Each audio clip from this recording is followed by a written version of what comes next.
Royal Challengers Bengaluru ने Mumbai Indians के खिलाफ 240 रन ठोक दिए। वानखेड़े में 240 रन, सोचिए जरा। ये कोई मजाक नहीं है। ये सिर्फ एक बड़ा टोटल नहीं था, ये आरसीबी का एक क्लियर मैसेज था कि बॉस, आज हम पीछे हटने वालों में से नहीं हैं। जरा इस नंबर पर गौर कीजिए, 1030, 1030। ये हैं विराट कोहली के रन्स सिर्फ मुंबई इंडियंस के खिलाफ। वो एमआई के खिलाफ 1000 रन का पहाड़ पार करने वाले इतिहास के पहले, जी हाँ, पहले बल्लेबाज बनते हैं।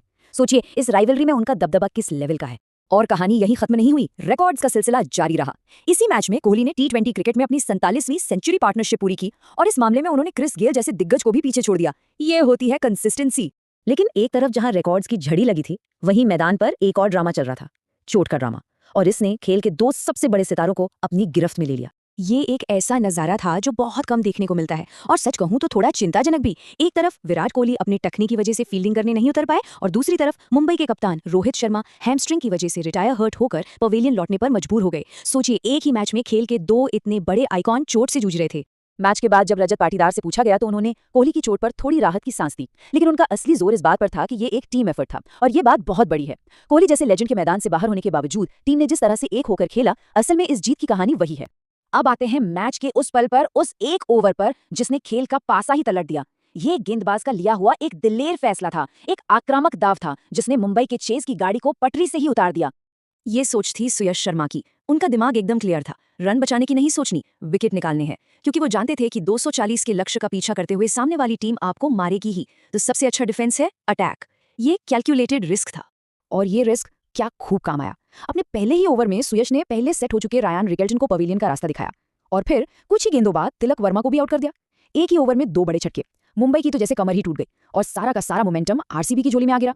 लेकिन सुयश का वो कमाल का ओवर सिर्फ एक गेंदबाज की ब्रिलियंस नहीं थी, नहीं, ये आरसीबी की उस स्मार्ट स्ट्रैटेजी का नतीजा था जो उन्होंने अपनी पिछली गलतियों से सबक लेकर बनाई थी।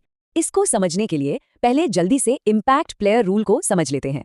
ये एक ऐसा नियम है जो टीम को मैच के बीच में एक खिलाड़ी को बदलने का मौका देता है, ताकि वो सिचुएशन के हिसाब से अपनी टीम को और मजबूत बना सकें। देखिए पिछले कुछ मैचों में क्या हो रहा था, आरसीबी इस नियम का इस्तेमाल करते हुए कहीं ना कहीं अपनी गेंदबाजी को थोड़ा कमजोर कर बैठती थी। लेकिन इस बार उन्होंने अपनी गलती को समझा और उसे सुधारा। उन्होंने अपने मेन बॉलर्स को टीम में रखा और इम्पैक्ट प्लेयर का इस्तेमाल गेंदबाजी को और धारदार बनाने के लिए किया।